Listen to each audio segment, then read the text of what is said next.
असीम वकार, बताइए मुझे, क्या फतेह बहादुर सिंह ने जो कहा वो सही कहा, गलत कहा? राम मंदिर के समय ये बात कह सावित्रीबाई फुले को कोट करके क्या मकसद दिखता है उनका? गलत तो संजय निषाद ने भी कहा। अब आरजेडी की प्रवक्ता बहन हमारी जवाब दे नहीं पाई आपको।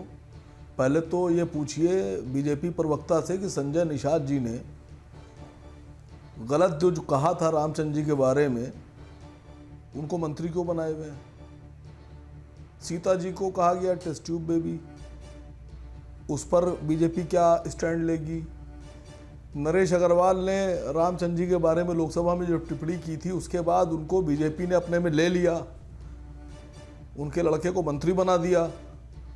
तो देखिए, मैं बताऊं आपसे, जवाब तो बीजेपी भी नहीं दे पाएगी, और मैं समझता हूं जवाब आप भी नहीं दे पाएंगे एंकर साहब।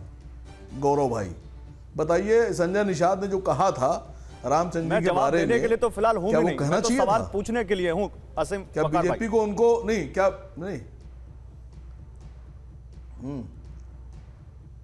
नहीं, आप पूछिए इनसे, बीजेपी से। मैं आपसे पूछ रहा हूं, क्या संजय निषाद पे कार्रवाई होना चाहिए थी, नहीं होना चाहिए थी?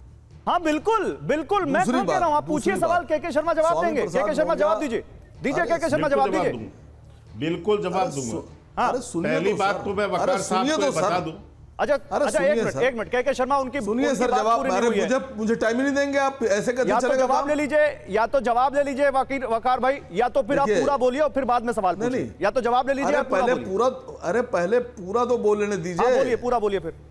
आप जल्दी में बहुत हैं, बहुत जल्दी में। हम जल्दी में नहीं है, हम चाहते हैं तुरंत बात पहुंचे, इंस्टेंट। मौर्य जिस तरह की भाषा का इस्तेमाल कर रहे हैं मर्यादा पुरुषोत्तम रामचंद्र जी के बारे में, जिस तरह की भाषा का इस्तेमाल कर रहे हैं, जिस तरह की भाषा का इस्तेमाल हिंदू धर्म के बारे में कर रहे हैं, उत्तर प्रदेश में सरकार बीजेपी की, मुख्यमंत्री योगी आदित्यनाथ जी मिनट भर में बुलडोजर भेज देते हैं, वो बुलडोजर बाबा के नाम से मशहूर हैं।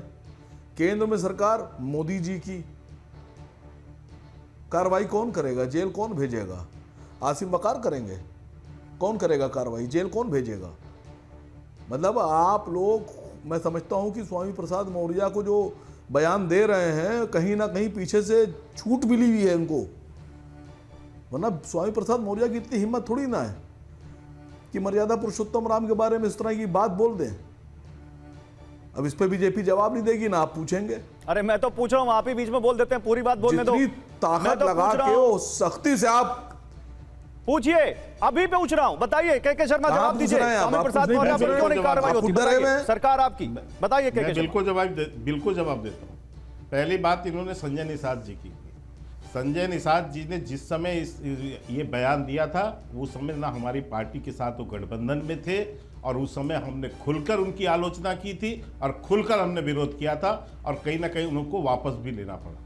नरेश अग्रवाल जब बोले थे तो उस समय समाजवादी पार्टी के वो सांसद थे, राज्यसभा में बोले थे, और वकार साहब उस समय आप भी समाजवादी पार्टी के ही थे, उस समय आप डिफेंड करने आए थे। तो आपकी जो है सच्चाई ये है, और नरेश अग्रवाल भारतीय जनता पार्टी में रह के किसी को ये बोलने की हिम्मत नहीं है, और ना कोई बोल सकता। और रही बात स्वामी प्रसाद मौर्य जी की, तो स्वामी प्रसाद मौर्य जो बोल रहे हैं, निश्चित रूप से यदि वो कानून के दायरे में है तो कार्रवाई भी होनी है, और निश्चित रूप से कई लोगों ने केस लगाए हैं। हम आरोप नहीं लगाते हैं, हम निर्णय नहीं करते हैं, न्यायालय करता है सर, न्यायालय करता है निर्णय। हम भारतीय जनता पार्टी सरकार चलाती है, वो निर्णय, वो सजा नहीं सुना तो क्या? ठीक है, तो जिसका कार्रवाई जिस स्तर पर है वो करके रहेंगे। लेकिन मैं इसलिए आपको बता दूं कि आपकी स्थिति ये है कि आपके नेता इस समय जिस तरह की बयानबाजी करके देश के अंदर जहर बोलना चाहते हैं, और जिस ढंग से आग लगाने की कोशिश कर रहे हैं, वो जिस ढंग से लोगों को भड़काने की कोशिश कर रहे हैं कि लोग भड़के और इस तरह की बयान देते हुए, जबकि जो है देश में शांति का माहौल है, ऐसे समय पर ओवैसी साहब का बयान बहुत ही निंदनीय बयान है, बहुत दुखद बयान है।